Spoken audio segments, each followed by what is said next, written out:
ಹರೇ ಕೃಷ್ಣ. ಎಲ್ಲರಿಗೂ ಧನ್ಯವಾದಗಳು. ಮೊದಲು ನಮ್ಮ ಶಿಕ್ಷಾ ಗುರುಗಳಾದ ಸುನ್ನಾಥ್ ಪ್ರಭುಗಳಿಗೆ ಕೋಟಿ ಕೋಟಿ ವಂದನೆಗಳು. ಏನಪ್ಪ ಅಂತಂದರೆ, ನನ್ನ ಹೆಸರು ಜಯಲಕ್ಷ್ಮಮ್ಮ. ನಮ್ಮೂರು ಮಧುಗಿರಿ ತಾಲೂಕು ಹೊನ್ನಾಪುರ ಅಂತ.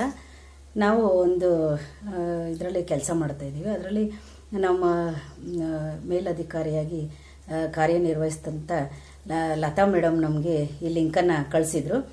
ಏನಪ್ಪ ಅಂತಂದರೆ, ನಾವು ಸೇರಿ ಇದಕ್ಕೆ 5 ವರ್ಷ ಆಯಿತು. ಈ 5 ವರ್ಷದ ಅನುಭವ ಏನಪ್ಪ ಅಂತಂದರೆ, 1 ವರ್ಷ 2 ವರ್ಷ ನಾವು ಸುಮ್ಮನೆ ಜಪ ಮಾಡ್ಕೊಂಡು ಹೋಗ್ತಾಯಿದ್ವಿ. ಏನೋ ಒಂದು ಸ್ವಲ್ಪ 1 2 3 4 ಈ ಥರ ಮಾಡ್ಕೊಂಡು ಹೋಗ್ತಾಯಿದ್ವಿ. 2 ವರ್ಷ ಆದಮೇಲೆ ಈ ಸತ್ಸಂಗಗಳಿಗೆ ಹೋಗೋದು, ಮತ್ತು ಏನೇ ಗುರುಗಳ ಕಾರ್ಯ ಇದ್ರೂ ನಮ್ಗೆ ಆದಷ್ಟು ಸಮಯ ಬಿಡು ಮಾಡ್ಕೊಂಡು ಹೋಗ್ತಾಯಿದ್ವಿ. ಸರಿ, ಅಂದರೆ ನಮಗೆ ಈ ಕೃಷ್ಣ ಪ್ರಜ್ಞೆಗೆ ಬಂದ ಮೇಲೆ ನಮಗೆ ಎಷ್ಟು ಬದಲಾವಣೆ ಆಗಿದೆ ಅಂದರೆ, ಕೃಷ್ಣ ಪ್ರಜ್ಞೆಗೆ ಬರೋದಕ್ಕಿಂತ ಮುಂಚೆ ನಾವು ಹೆಂಗಿದ್ವಿ ಅಂತಂದರೆ ಈಗ ಊಹಿಸ್ಕೊಳ್ಳೋಕ್ಕೂ ಆಗೋಲ್ಲ. ಏನಪ್ಪ ಅಂತಂದರೆ, ಉದಾಹರಣೆ, ಒಂದು ಇಷ್ಟಿಷ್ಟಕ್ಕೇ ಬೇರೆಯವ್ರ ಬಗ್ಗೆ ಕೋಪ ಮಾಡ್ಕೊಳ್ಳೋದು, ಅಸೂಯೆ ಪಡ್ಕೊಳ್ಳೋದು, ಮತ್ತು ಮೇಲಾಗಿ ಬೇರೆಯವ್ರ ಬಗ್ಗೆ ಹೆಚ್ಚು ಚಿಂತನೆ ಮಾಡೋದು. ಅದು ಹಂಗಾಯಿತು, ಇದು ಹಿಂಗಾಯಿತು ಅಂತಂದೇಳಿ ಮನಸ್ಸಲ್ಲಿ ತುಂಬಾ ಗೊಂದಲ ಇತ್ತು. ಈಗ ಅದು ಯಾವುದೂ ಇಲ್ಲ. ಮೇಲಾಗಿ ಈ ಜಪ ಮಾಡ್ತಾ ಮಾಡ್ತಾ ಮಾಡ್ತಾ ಒಂದು ನಮ್ಮ ಇಂದ್ರಿಯಗಳನ್ನ ಕಂಟ್ರೋಲ್ ಮಾಡೋಂಗೆ ಅನುಗ್ರಹ ಮಾಡ್ತಾರೆ ಕೃಷ್ಣ ಪರಮಾತ್ಮ. ಏನಿರುತ್ತೋ ನಮಗೆ ಅದರಲ್ಲಿ ತೃಪ್ತಿ ಪಡೋ ಹಾಗೆ ಮಾಡ್ತಾ ಇದ್ದಾರೆ.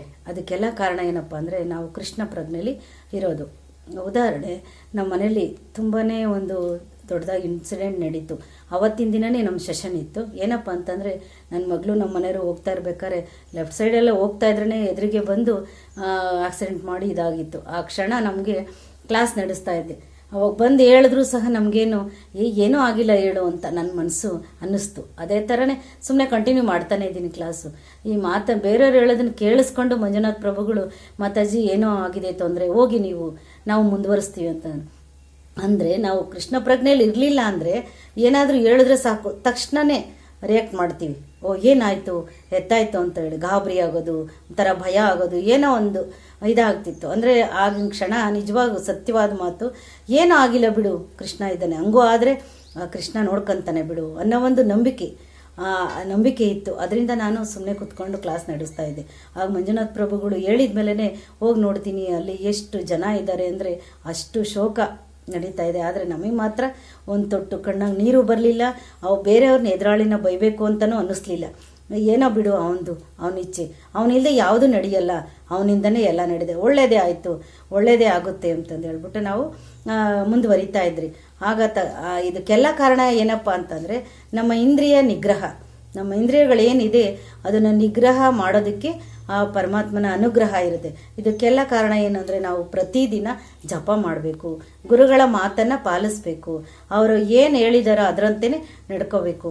ಮೇಲಾಗಿ ಬ್ರಾಹ್ಮಿ ಮುಹೂರ್ತದಲ್ಲಿ ಬೆಳಗ್ಗೆ ಎದ್ದು 3:30ಗೆ ಎದ್ದು ಸ್ನಾನ ಮಾಡಿ, ಏನೋ ನಮ್ಮ ಮನೇಲಿ ಏನಿರುತ್ತೋ ಅದನ್ನು ಅಯ್ಯಪ್ಪಂಗೆ ಅರ್ಪಣೆ ಮಾಡಿ, ನೈವೇದ್ಯ ಮಾಡಿ, ಪ್ರತಿಯೊಂದು ಸಕಾಲಕ್ಕೆ ನಾವು ಮಾಡಿ, 1 ಮಾಲೆ ಆಗಲಿ 2 ಮಾಲೆ ಆಗಲಿ, ಎಷ್ಟೇ ಆಗಲಿ ನಮ್ಗೆ ಎಷ್ಟು ಆಗುತ್ತೋ ಅಷ್ಟನ್ನು ಮಾಡಿ ಪ್ರತಿದಿನ ಅಯ್ಯಪ್ಪನ ಸೇವೆ ಮಾಡ್ತಾ ಹೋಗಿ, ಅಯ್ಯಪ್ಪನ ಧ್ಯಾನದಲ್ಲಿ ಇರ್ತಾ ಇದ್ದರೆ ನಮಗೆ ಕಷ್ಟಗಳೇ ಬರಲ್ಲ ಅಂತ ಇಲ್ಲ. ಮನುಷ್ಯನಿಗೆ ಬರೋದೇ ಮರಕ್ಕೆ ಬರೋದಿಲ್ಲ, ಮನುಷ್ಯನಿಗೆ ಬರೋದು. ಆದರೆ ಅದನ್ನು ಸಹಿಸ್ಕೊಳ್ಳೋ ಶಕ್ತಿ ಕೊಡ್ತಾನೆ ಪರಮಾತ್ಮ. ಮತ್ತು ಅದನ್ನು ಹೆಂಗೆ ನಿವಾರಣೆ ಮಾಡ್ಕೋಬೇಕು ಅನ್ನೋದನ್ನು ದಾರಿ ಮಾರ್ಗ ಕೊಡ್ತಾನೆ. ಮುಂದುವರಿಯೋದಕ್ಕೆ ಅದನ್ನು ಮೆಟ್ಟಿ ನಿಲ್ಲೋವಂಥ ಶಕ್ತಿ ಕೊಡ್ತಾನೆ. ಅದಕ್ಕೋಸ್ಕರ ಮತ್ತೆ ಹೇಳ್ತಾ ಇದ್ದೀನಿ, ಪ್ರತಿಯೊಬ್ಬರು ಕೃಷ್ಣ ಪ್ರಜ್ಞೆಗೆ ಬನ್ನಿ.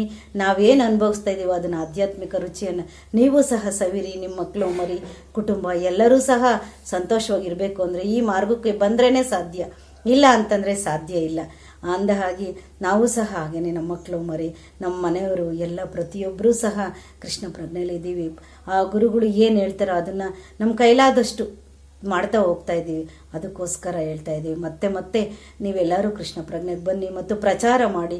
ಎಲ್ಲರನ್ನೂ ಸಹ ಅಕ್ಕಪಕ್ಕದವ್ರನ್ನೂ, ಮನೆಯವ್ರನ್ನೂ, ರಿಲೇಟಿವ್ ಎಲ್ಲರನ್ನೂ ಸಹ ಕೃಷ್ಣ ಪ್ರಜ್ಞೆಗೆ ಕರ್ಕೊಬನ್ನಿ ಅಂತ ನಾವು ಕೇಳ್ತಾ ಇದ್ದೀವಿ. ಮತ್ತು ಎಲ್ಲೇ ಆಗಲಿ ಸತ್ಸಂಗ ಬೆರೆತು ನೋಡಿ, ಅಲ್ಲಿ ಬೆರೆತು ನೋಡಿದಾಗ ಅಲ್ಲಿ ಏನು ಬದ್ಧಾತ್ಮರಿದ್ದಾರೋ ಅವರ ಒಂದು ಮಾತು, ಅವರ ನಡೆ ನುಡಿ, ಅವರನ್ನು ಇದನ್ನು ಮಾಡಿದಾಗ, ಸ್ಪರ್ಶ ಮಾಡಿದಾಗ ಅವರ ಒಂದು ಪುಣ್ಯ, ಅವರ ಒಂದು ನಡೆ ನುಡಿ ಒಳ್ಳೆತನ ನಮಗೂ ಸಹ ಬರುತ್ತೆ. ಅದಕ್ಕೋಸ್ಕರ ಹೇಳ್ತಾ ಇದ್ದೀನಿ, ಪ್ರತಿಯೊಬ್ಬರು ಸತ್ಸಂಗದಲ್ಲಿ ಭಾಗವಹಿಸಿ, ಜಪ ಮಾಡಿ, ಹೆಚ್ಚು ಹೆಚ್ಚು ಜಪ ಮಾಡಿ. ನಿಮಗೇನು ಬೇಕೋ ಅದನ್ನೆಲ್ಲ ಪರಮಾತ್ಮ ಅನುಗ್ರಹ ಮಾಡ್ತಾನೆ. ಇದು ನನ್ನ ಅನುಭವ.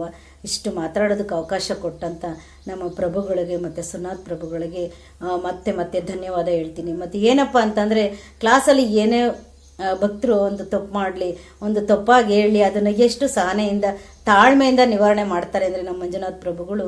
ನಾವು ಎಷ್ಟು ಬೇಗ ರಿಯಾಕ್ಟ್ ಮಾಡ್ತೀವಿ, ಮಕ್ಕಳೇ ಆಗಲಿ ಮನೆಯವರೇ ಆಗಲಿ, ಏನಾದರೂ ಒಂಚೂರು ತಪ್ಪು ಮಾಡಿದ್ರೆ, ತಪ್ಪು ಮಾತಾಡಿದ್ರೆ ಬೇಗನೆ ರಿಯಾಕ್ಟ್ ಮಾಡ್ತೀವಿ. ಆದರೆ ನಮ್ಮ ಪ್ರಭುಗಳು ಅದನ್ನು ನಿಧಾನವಾಗಿ ಎಷ್ಟು ಚೆನ್ನಾಗಿ ಅರ್ಥೈಸ್ತಾರೆ, ಅವ್ರಿಗೆ ಅರ್ಥ ಮಾಡಿಸ್ತಾರೆ. ಅಂಥ ಸಹನೆ, ಅಂಥ ತಾಳ್ಮೆ ನಮಗೂ ಸಹ ಬರಲಿ ಅಂತ ಹೇಳ್ಬಿಟ್ಟು ನಾವು ಕೇಳ್ಕೊಳ್ತಾ, ಕೃಷ್ಣ ಪರಮಾತ್ಮನಲ್ಲಿ ಮತ್ತು ಗುರುಗಳಾದ ಶಿಕ್ಷಾ ಗುರುಗಳಾದ ಸುನಾಥ್ ಪ್ರಭುಗಳಿಗೆ ನಮಸ್ತೆ ಮಾಡುತ್ತಾ ಈ ಮಾತನ್ನು ಮುಕ್ತಾಯ ಮಾಡ್ತೀನಿ. ಹರೇ ಕೃಷ್ಣ ಹರೇ ಕೃಷ್ಣ ಹರೇ ಕೃಷ್ಣ ಕೃಷ್ಣ ಕೃಷ್ಣ ಹರೇ ಹರೇ, ಹರೇ ರಾಮ ರಾಮ ರಾಮ ಹರೇ ಹರೇ. ಧನ್ಯವಾದ.